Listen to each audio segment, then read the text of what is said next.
WIndchargers vlogs, and I'm going to start off by saying I've been really uh, hesitant to post my thoughts on Sunday's racing at Martinsville, and there's not just the controversy between Kenseth and Logano that went on Sunday. For those of you who caught the Formula One race, Valtteri Bottas versus Kimi Räikkönen, round 2, 1-1. And then, of course, Danica and Gilliland. And I'm going to weigh in on my thoughts here about what I think the current state of both NASCAR and a lot of other racing series are in at this moment in time. Right now, if I had to rank racing series around the world in terms of would I recommend it to my friends who don't watch motorsports? Could I rewatch these races and still be entertained at the action factor? And then the action factor, how much action they have. And then 4, the consistency of their calls. I would have to rank V8 supercars first. Australian V8 supercars first in all categories. And first overall, because they are the most consistent, they are the most action-packed, and they don't beat around the bush. It's not about whose name is on the rear passenger windows when they make a call. They have a set standard that they follow, and there's one guy who is their who's a former driver in CAM's race control, who is the driving standards official, and I believe it's Barguana. I know his last name is Barguana. I think Jason Barguana, I think, is his actual name. But V Supercars would be first. Second would be DTM. DTM this year was amazingly action-packed. The last couple years, they had made some horrible choices. Last year with tires, the soft compound, hard compound that Hankook was trying, it was just the people who started the race on the soft compound buggered off, and they won the race because they built such a gap, because the gap in the hards versus the softs was so big that the people who started on the hard tire, when the people leading went onto the hards, and they basically switched tires, the people on the softs could only probably get up to a podium position at the most. They couldn't get into the top 2 or to win the race, unless or sometimes not even at the podium, unless those guys completely ballsed up one corner or messed up. Third would be the Blancpain GT series, both the endurance and the sprint series. I love endurance racing.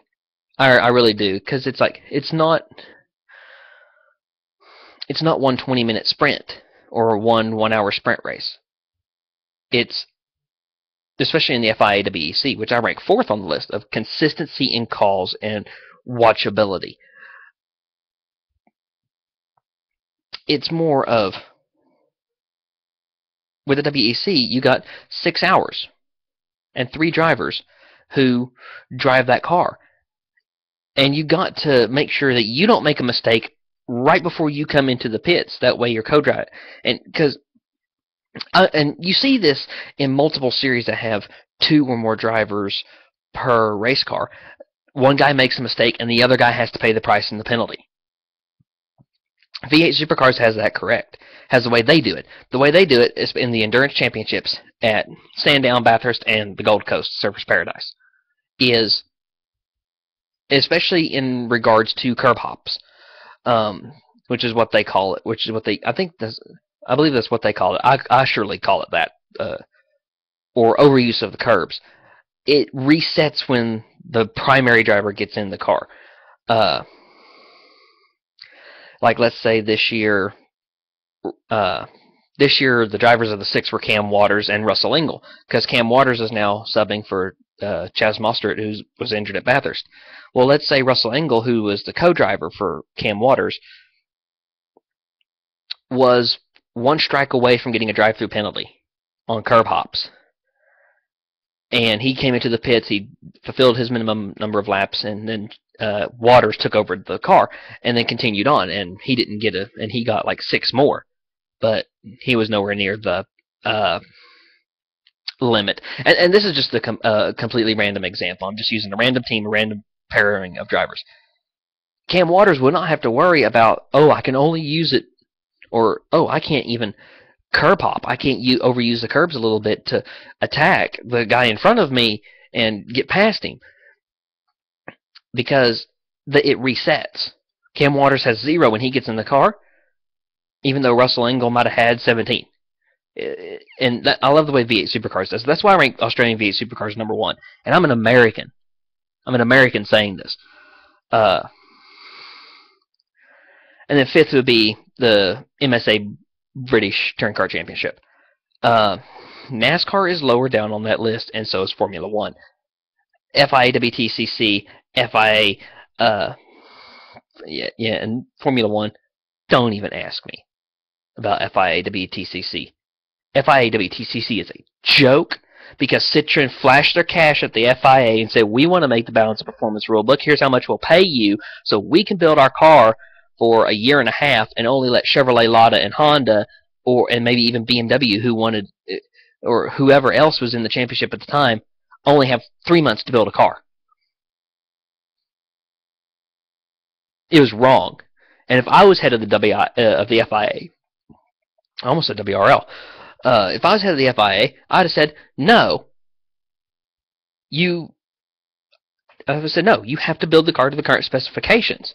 Or if you want a new specification, it has to be balanced. If you watch these races, Citroen just leaves everyone on the straightaway like they got 10 times more horsepower. And they handle so much better through the corners, it's ridiculous. I mean, WTCC is a joke. Whatever you do, do not watch it. If anything, send emails to the FIA saying, kick Citroen out. Kick Citroen out of the FIA completely. Out of Rallycross, out of the World Rally Championship, out of the WTCC. Kick them out because they played a dirty trick to get the rule book set to them and not balanced with everyone else. And you can also blame the FIA for this, because the entire season is Citroen-biased tracks. Long straightaways, flowing corners, not tight and technical circuits. The one tight and technical circuit they had on the calendar last year that Citroen did not win a single race at, I believe was in China. It was a really small track, really tight and technical. I think Lada won one, or Honda. The other 3 manufacturers dominated. I know Chevrolet won one, and I forget if it was Honda or Lada won the second one in the reverse grid. Citroen struggled because they couldn't use their top speed advantage. They couldn't use their handling advantage because everyone else's handling was so much better than theirs on these tight and technical tracks. They replaced that track with Motegi, which has 3 long straightaways that Citroen can just leave everyone and bugger off. Formula 1, they need to do something about Mercedes. I like Mercedes, the brand. I don't like the fact that they have pretty much won almost every single race and I say almost every single race. I know they haven't won every single race, but they've won almost every single race for the past 2 years. Hamilton's won 2 championships, and Rosberg has gotten screwed. Formula 1 is another joke of a series, especially with Bernie Ecclestone in charge. Because as long as Ecclestone's in charge, it's not a series, it's a business and a show. It's not real racing. To those of you who think it is, I'm sorry, you've been brainwashed by idiots. Plain and simple. But, so, the state of the sport in Formula 1 WTCC is horrible. They're jokes. Don't watch them. Shoot, even NASCAR on NBCSN had more viewers than the Formula 1 race on NBC. At NBC, you got your priorities wrong. NASCAR needs to be on NBC. Formula 1 needs to be on NBCSN. Because you do not realize that most Americans think Formula 1 is a joke and watch NASCAR. They don't want to be forced to watch a series that they don't like. That's why Formula 1 viewership was down and NASCAR viewership still eclipsed the F1 race in Mexico. I watched the F1 race in Mexico because there was nothing else on. And I don't get NBCSN on the TV I have up here in my room. I don't.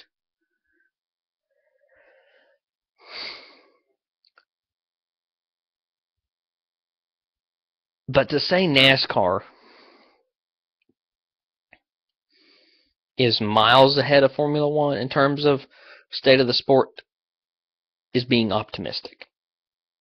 Brian France is trying to compete with Formula One. He's trying to make his net worth greater than Bernie Ecclestone's, which 3/4 of Bernie Ecclestone's net worth is fraudulently gained, because I'm a firm believer he committed crimes in covering up stuff, and he got paid to cover it up, and blah blah blah blah blah blah, and he paid people off, and then he's regained it because he sees Formula One as a business and not a sport, and that you should screw over people who aren't running good by making it so the team that wins the manufacturer's championship gets like $5 million, and the team who finishes last gets like $200,000. I know that's not the exact figures, but that's the way it seems. DTM, where they got 3 manufacturers, Mercedes, BMW, and Audi.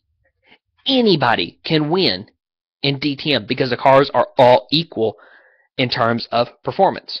The balance of performance rulebook is perfect for DTM. Same thing in Japanese Autobox Super GT. In GT 500, anybody can win because balance of performance is equal.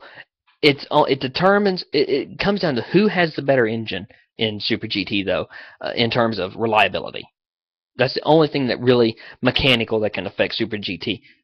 DTM, if you have the talent, you can win. Pascal Wehrlein won the championship this year, and there's rumors of him floating around of him moving to Formula One. Pascal, let me tell you something. Don't. It will ruin your career. The rest of moved to Formula One, and look, he's back in DTM. Vitaly Petrov tried DTM. Didn't work. Timo Glock is now in DTM, and Timo Glock's won 2 races because Timo Glock is better in DTM cars than he ever was in Formula One cars. Then again, blame Bernie Ecclestone, blame the payouts for Formula One teams, and blame the fact that Bernie Ecclestone hates backmarkers. He would rather have a series that is just Mercedes, Red Bull, and Ferrari. That's it. He would rather have a 6-car series, say screw the fans, screw the manufacturers, screw everyone else. I just want these 6 cars to race. And then this team's going to win because I like them more, and I'm going to give these other 4 cars penalties, and these 2 are going to be flawless and perfect because apparently they're Jesus to him.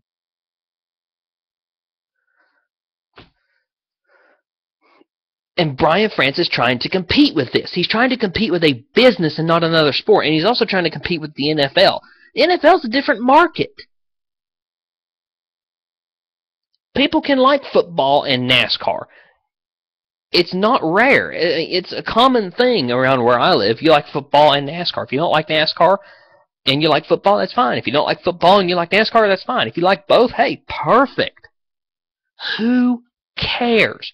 Stop competing with other sports, Brian France, because your net worth will only go down if you continue down this path you're on. The sport you are in control of will suffer. And it is already suffering with inconsistent calls and complete bullcrap. And this is stemming from what happened at Kansas 2 weeks ago and Martinsville this week. Kansas 2 weeks ago, NASCAR, as soon as Logano wrecked Kenseth for the lead and the win, NASCAR should have black flagged Joey Logano and told him to park it. Because he ruined Kenseth's chances to move on.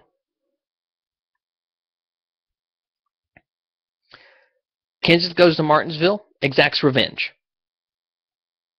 And NASCAR a couple years ago had said, boys, have at it. And then, after Clint Boyer spins out at Richmond, they make this 100% rule, which supposedly makes it illegal to wreck somebody intentionally. Logano wrecked Kenseth intentionally at Kansas. No doubt about it. Yes, Kenseth was blocking. Do I think Kenseth deserved it? No, because Logano shows no respect. If it would have been me in the 22, I might have given him a nudge. I would not have went in there and jacked his car up heavily on the left-hand side, because Kenseth said he jacked it up on the left-hand side and intentionally spun him out. And then said Logano's too good of a driver to do that accidentally. If I wanted to wreck somebody, If I want to wreck somebody when I'm online sim racing, they know exactly when I intentionally wreck them, because I will either dive bomb the corner and destroy their car, or I will turn them on the straightaway. They will know when I intentionally do it. And everyone knows when you race Logano hard, he whines and cries like a little baby and then wrecks you, because he has no control over his car. And then he has...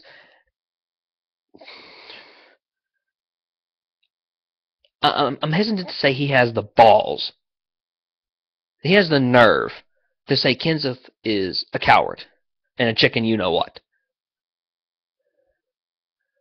Joey, you're a coward. Because everyone's heard... there's people who've heard this rumor of, after the race...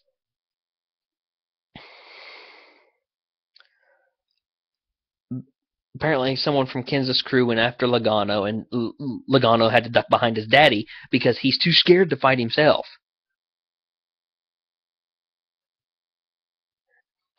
Tony Stewart summed it up properly. And if you watch the Tony Stewart interview with Steve Burns from Fontana in 2013, Tony Stewart said it perfectly about Logano. He wants to whine and complain about the way other people drive him, and he's the one who drives like a little you know what. So Logano got what was coming to him at Martinsville from Kenseth, and then NASCAR says, "Oh, Kenseth, you're parked. Now you're suspended for 2 races." Well, Kenseth is appealing the penalty, of course. And do I think Kenseth's going to be at Texas? No. I don't think Kenseth is going to be at Texas. Do I think NASCAR has overstepped their boundaries in penalizing Kenseth? Yes, absolutely. Do I think Kenseth was wrong to do it at Martinsville? I'll leave that up to your interpretation. And the reason I leave it up to your interpretation is because there are the people who love Logano. I don't know why.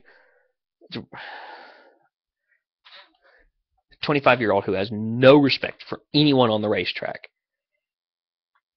who won't call someone and say, "Hey, I'm sorry, I messed up," who will leave it as it is and then 2 weeks later get wrecked because he's not trying to patch things up. And then there are the people who hate Matt Kenseth, and those same people who like Logano now hate Matt Kenseth, and vice versa. The people who love Matt Kenseth have already hate Joey Logano, and they love Matt Kenseth more now that he stood up for himself. When NASCAR said, "Boys, have at it," to me it seemed like NASCAR was saying, all right, if someone wrongs you, you can exact revenge. Do it. We don't care. The ball's in your court. Police yourselves. And then now with this penalty being handed down to Kenseth, it is no longer a policing yourself matter. But it is also very, very inconsistent, and there's proof of this weekend, not from just Kenseth and Logano, but from Danica and Gilliland. Gilliland moved Danica up the racetrack to get her out of his way. Because, of course, as usual, she's slow. She's a rolling chicane. She will not get out of people's way. And then she also whines and complains about the way people race her. Well, later in the race, she passes him, doesn't realize it's him, and there's articles confirming this. And she says on the radio, "Oh, shoot, I was supposed to take him out. I'll get him next time then." So then she does the exact same thing he did to her. Runs him up the racetrack to get him out of her way. But she takes it one step too far. She chases him up the racetrack, hits him again, spins herself out. And if you watch NASCAR Nixon's video called Rule Number 1, after that happens, it plays Landon Casil's audio from Kansas the year she tried to wreck him. Ended up wrecking herself. Where Landon Casil goes, "Number 1 rule of stock car racing is learn how to wreck somebody without wrecking yourself." No, number one rule of stock car racing is show respect. Number 1 rule of wrecking someone, learn how to do it without wrecking yourself. And then later on in the race, Gilliland had to stop. Either he had to or he intentionally stopped in front of her after she spun. And then she rear-ended him. I mean, she plowed right into his rear end. And she's only fined $50,000, placed on probation until I forget how long, and docked 25 points. It's all about whose name's above the door in NASCAR. It's not about a set driving standards.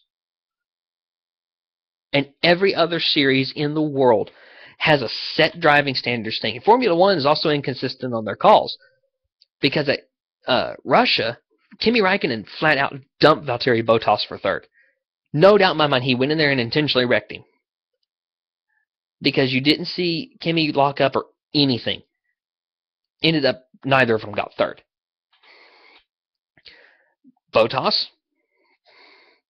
comes to Mexico 2 races later, exacts revenge, and destroys Kimi's right rear suspension.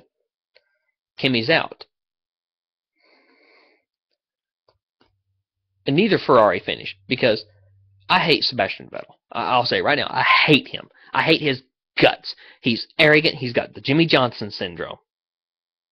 It's where arrogant, doesn't think about where he came from, doesn't care about anyone, is so self-centered and self-righteous that apparently he can't do anything wrong, and has had team engineers to just inflate that ego.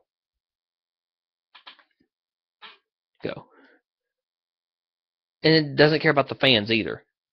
That's another reason why I hate Jimmy Johnson. Jimmy Johnson will go on Twitter and even attack his fans. That he will attack his fans if they defend the wrong person in his mind. Or if they say, I'm a Jimmy fan, but Jimmy was wrong here, Jimmy will attack them. Jimmy has no respect for his fans.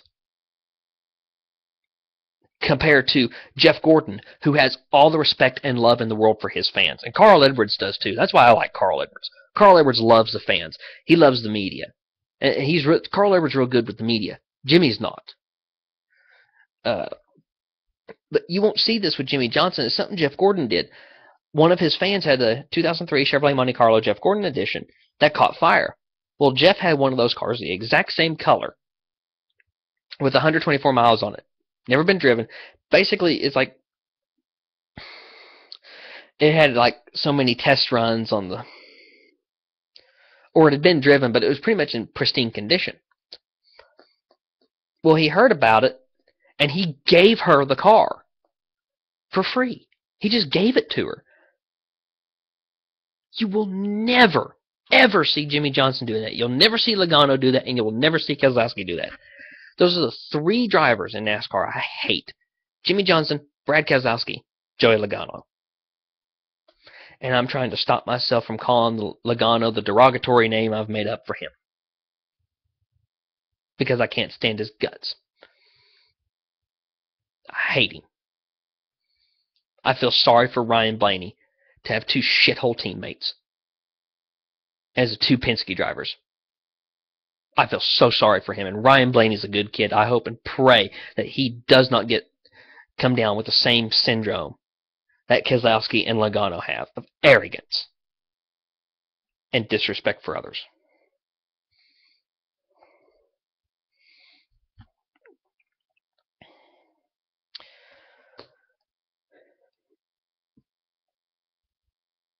But going back to consistency in NASCAR, it's been ever since Brian France came into power.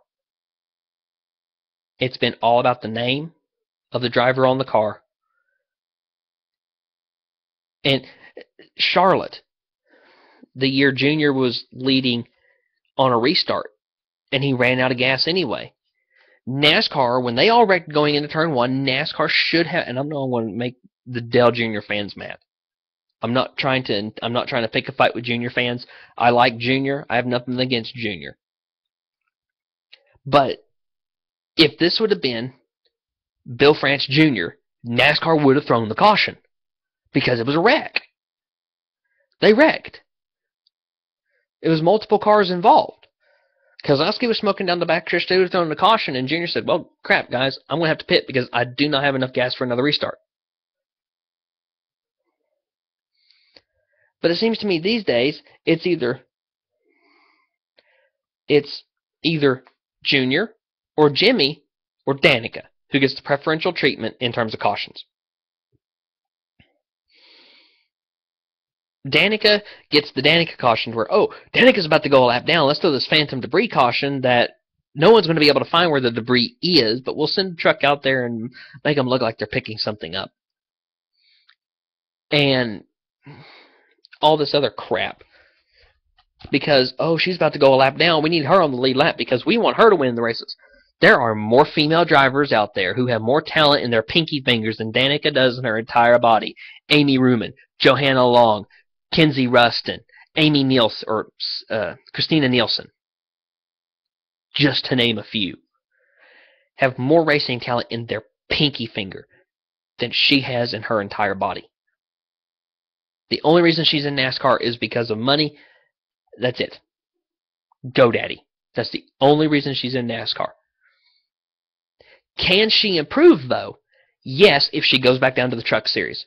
Learns how to race trucks for 3 years. 3, 4, maybe 5 years. If she would have done that first and then moved up to Nationwide for 3, 4, 5 years and then moved up to Cup, instead of trying to race IndyCar and NASCAR at the same time, she would be better. You put anyone else in that number 10 car. That number 10 car will be running for top 10s week in, week out. You put someone like David Reagan in it, with Hendrick equipment, he'll be running up there top 10, top 15. Shoot, he's already doing that with Michael Waltrip Racing. Danica, no. Danica does not need to be in NASCAR. She does not need to be in auto racing. Because she does not have the talent for it. Not because she's female. I'm all for female NASCAR drivers. As long as they have the talent and they are not a rolling roadblock every week. Like Danica is. My favorite name for her is Danny Can't. Because she can't do it. Road courses, super speedways, that's the only places she will succeed. Ever. Because her background is on road courses with IndyCar.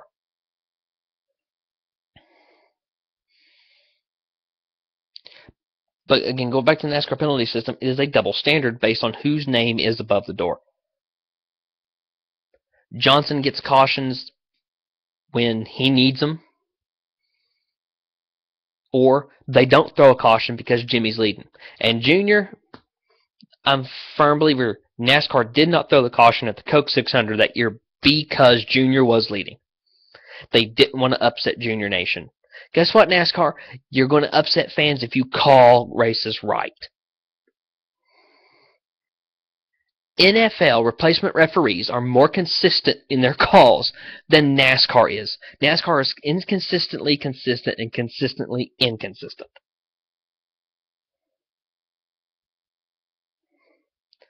Danica basically committed a crime on the same level as Matt Kenseth last weekend at Martinsville by chasing after David Gilliland, trying to wreck him, and then destroying her own race car, trying to make sure he didn't finish the race. Because she can't wreck someone without them saving it and destroying her own car. Danica, you've worn out your welcome in NASCAR.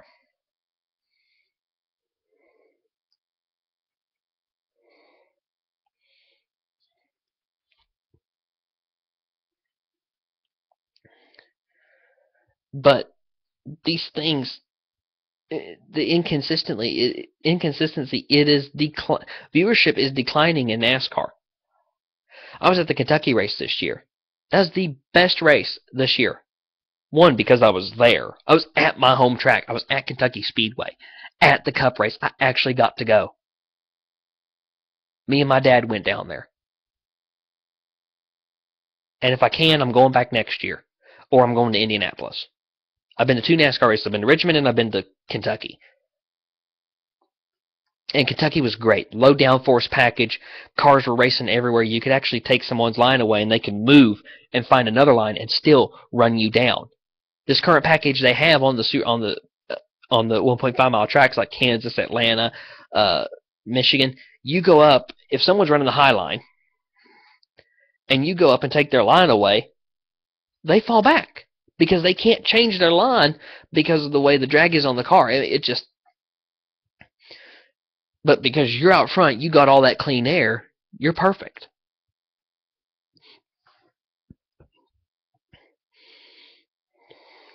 So I'm glad NASCAR's going with the low downforce package for next year. It is something that I can't wait for. I know I'm going to be able to see the first half of the season on Fox. I hope I have NBC Sports Network base. I hope NBCSN's basic cable next year, because I do think that is the plan that NASCAR's trying to do. Is put NBC Sports Network on basic cable. But no. Things are not, they're not consistent. In NASCAR, Formula One's a joke. Kick Ecclestone out, please. Kick Ecclestone and Brian France out. Shoot.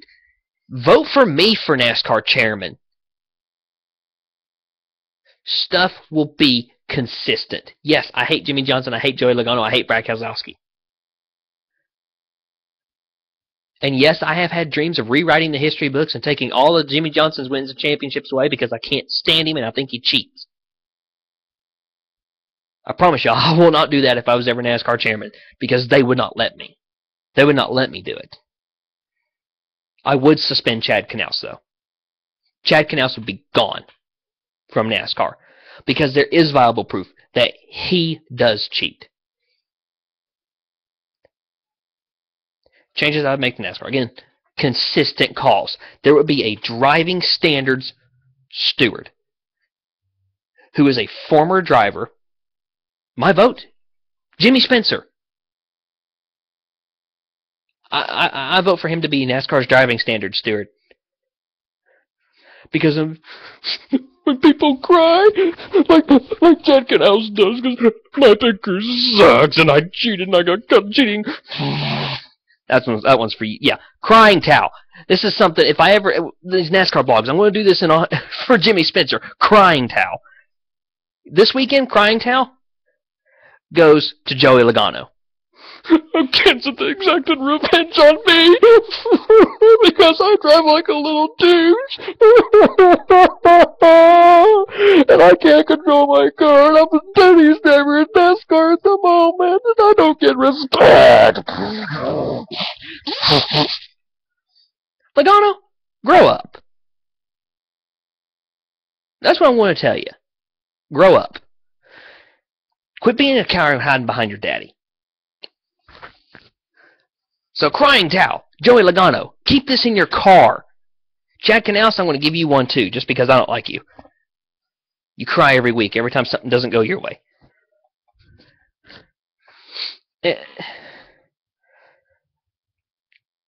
But no, consistent calls. Jimmy Spencer, I vote for him to be NASCAR's driving standards steward. Because I believe if you have someone who's a former driver that respects people, or Tony Stewart, make him the driving standards steward, but let him keep Stewart-Haas racing. I mean, someone who is a former driver and can be unbiased. And then the head of the appeals board at NASCAR, the final appeals board, the guy who used to work for GM/Chevrolet, I'd fire him immediately. I'd bring in someone from BMW, Mercedes, Audi, Hyundai, Nissan. I'd bring in someone from there who has no idea which manufacturer to pull for, and who has no manufacturer bias towards NASCAR. Anyone who worked for Ford, anyone who worked for Chevrolet, anyone who worked for Toyota, who was on NASCAR's appeals board, I'd fire them. It would be the same people who oversee these appeals. And it wouldn't be just 3 people. It'd be a board of like 10 people. And you'd have to have 6 people or 8 people vote on what to do with an appeal. Not 3, because 3 is not enough. 20 is too many. I think they have like 26 people they pull 3 out of. That's too many people. And then they have this one guy who's head of final, who always hears these final appeals. And if you watch his final appeals ruling, he has always lowered or gotten rid of any Hendrick Motorsports penalty that has ever come up to him, mainly for Jimmy Johnson. Why? He works for Chevrolet. He works for GM, or worked for GM. He is biased towards them. Anyone else who's been in a Ford or Toyota or Dodge who's had a penalty go to them, he has always increased it or held it where it is. He has never gotten rid of it. Jimmy Johnson and Chad Knaus have gotten away with so much crap because of this guy. It is unbelievable, and it's all been in the Brian France era. So consistency in driving standards and penalty calls. Consistency in throwing cautions. Single car spin, that's just someone spinning on their own. No blown tire, no oil, nothing. And let's say they save it. If they save it, keep it green, boys. He saved it. Nice save. Keep going. They can pay for his mistake. Single car spin, he spins out, and let's say he's blocking the track and he can't get it going because for some reason the car stalled. Yeah, throw the caution if he's in the middle of the racetrack. If he's out of the way, let him try to restart it. If we have to recover the car, yes, throw a caution. There would be better spotting systems for debris. There would be no phantom debris cautions. Debris would have to be confirmed by a majority of officials. It would also have to be caught on TV camera and confirmed what it is. Plastic water bottles, no caution.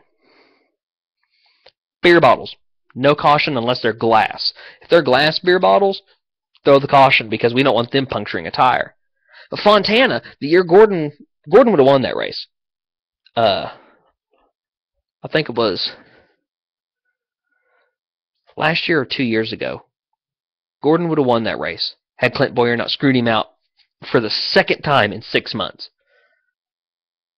Boyer said he blew a left rear tire. If you watch the replay, all 4 tires were up. He spun that car out on purpose to make sure Gordon did not win.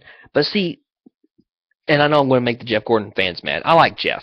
I hope he wins championship this year because that would be a fairy tale ending to his story. That would be a storybook ending. You go out on top. You go out winning the championship and retiring as a 5-time NASCAR Cup Series champion.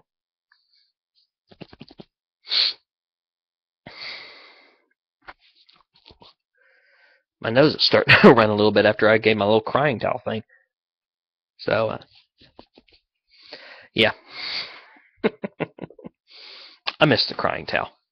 I do. I really miss the crying towel. I was watching some videos of it.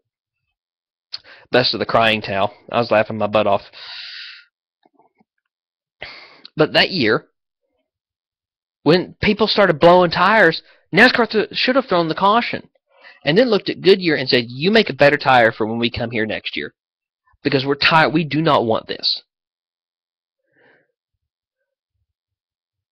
I also think Goodyear probably needs to get out of NASCAR.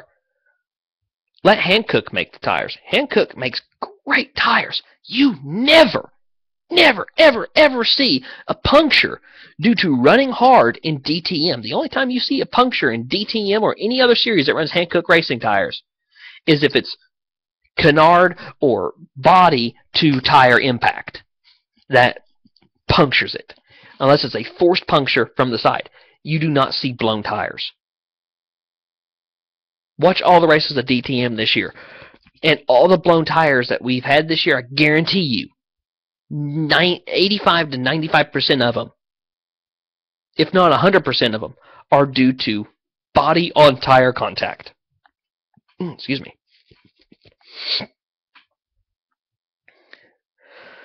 If Hankook made the NASCAR tires, we wouldn't have to worry about tire failure to a point. I mean, yeah, we'd still have to worry about it because these cars are going 160 miles an hour around turns. True, DTM cars, road course racing cars, aren't doing that. But we would have less punctures due to stupid crap rather than what we saw at Auto Club that year. NASCAR should have thrown the caution and then said, all right, everyone is coming down for tires. Because this is getting ridiculous. There were shards of metal on the track everywhere. I don't know what NASCAR was thinking, if they were trying to let Gordon win or if they just didn't care and was waiting for someone to just utterly destroy themselves and someone else wrecking because they blew a right front going into the corner and on the bottom of 3 wide and then had to go crash. I don't know what they were thinking. Now my nose itches. That sucks. But and it would also be nothing I change. It would be true boys have at it. You get wronged by someone, you get dumped for a win, like the whole Matt Kenseth Joey Logano thing. I would not have penalized Matt Kenseth. I would have said, all right, you're on probation, and you get a points penalty for that. I would not have suspended him for 2 races. Because Kenseth did to Logano exactly what Logano did to him at Kansas. He wrecked him on purpose. And hopefully, in my opinion, ruined Logano's chances of winning the championship. Although, if I was Kenseth, I would have waited till Homestead. I would have waited till Homestead, got beside him on his right-hand side down the straightaway, on the front stretch, and turned him head-on into the wall. Across traffic and across other non-chase drivers who... I mean, that way to make sure his car got destroyed and couldn't run for the championship. But that's me. I mean, I'd change a lot of things in NASCAR. I mean, I would make it more consistent. It would not be a business like Brian France is trying to make it. But I will say this. If NASCAR gets to the point of where it is no longer a sport for the fans, but a sport for, or but a business to run and make money like Formula One is. I've been a NASCAR fan all my life. Yeah, I've switched allegiances. I grew up a Jeff Gordon fan, and Dale. I was one of the oddities. I was a Jeff Gordon fan and a Dale Earnhardt Sr. fan.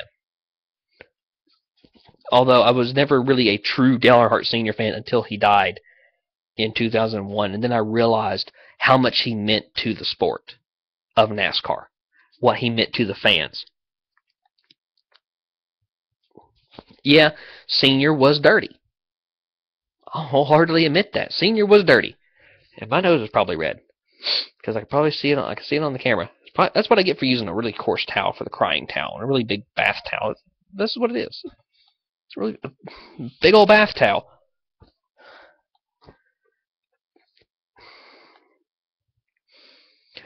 But Earnhardt also respected you.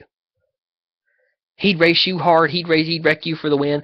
But after the race, he'd say, "Hey, good racing, man. You did real good. Let me go out and let's buy you dinner. Let me patch things up with you." He wasn't there to make friends on the track, but off the track. I mean, he had friends off the track, but it was a competition to him. It was a passion, and he was passionate about it. And yeah, Earnhardt got some of his own medicine. Look at the meth head, Jeremy Mayfield, at Pocono. He goes, I didn't mean to wreck him, I just wanted to rattle his cage a little bit, is what Mayfield said after basically taking after Earnhardt wrecked Labonte. And I honestly don't think when Earnhardt wrecked Labonte that year, he said, I didn't mean to wreck him, I just wanted to rattle his cage. I think Earnhardt really wanted to rattle his cage. I don't think he meant to wreck him. That was one of the great rivalries back then in the 90s when the cars were low downforce, high horsepower, and you actually had to drive the car. That's another thing I would change. More horsepower, less downforce, put the control of the car back in the driver's hands. And for you Jimmy Johnson fans, I know you would hate that because Jimmy Johnson does so well with high downforce, where it's mechanical grip, it's not the driver doing anything, where all he has to do is just turn the wheel. Turn the wheel and push the gas and the brake. And shift occasionally on restarts. It would suit drivers like Tony Stewart and Jeff Gordon. The drivers who know how to run their cars.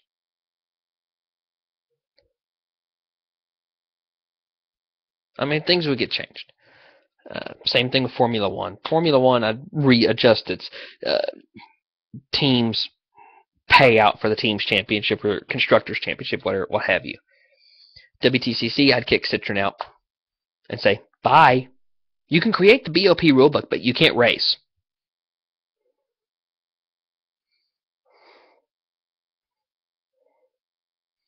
I kicked them out. And don't even get me started about Monster Jam. Monster Jam is rigged. Or I will say this about Monster Jam. Monster Jam, rigged. Why? Because 90% of the trucks are owned by Feld Motorsports. F-E-L-D Motorsports. They own the Gravedigger team. They own the Max D team. They own majority shares in those teams.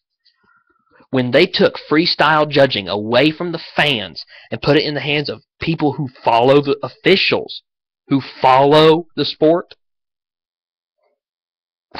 say goodbye to trucks like TMNT or Spider-Man or Superman or Built for Tough Blue Thunder ever winning freestyle again if Gravedigger or Max D are there.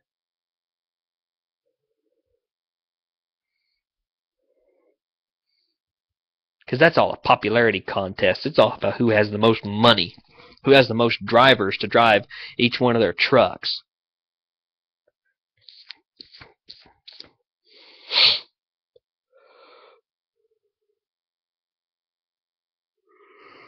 Oh, excuse me.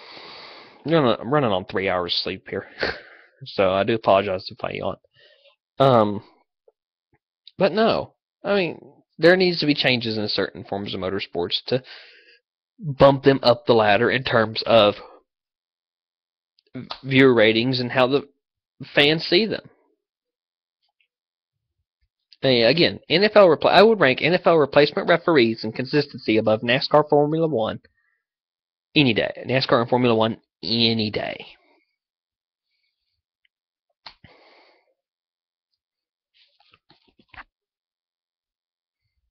Because, if anything, replacement refs are consistent. They're either consistent with their calls or they're inconsistent. And they're either consistently good or consistently bad. Usually, it's the latter of the two. Replacement referees suck.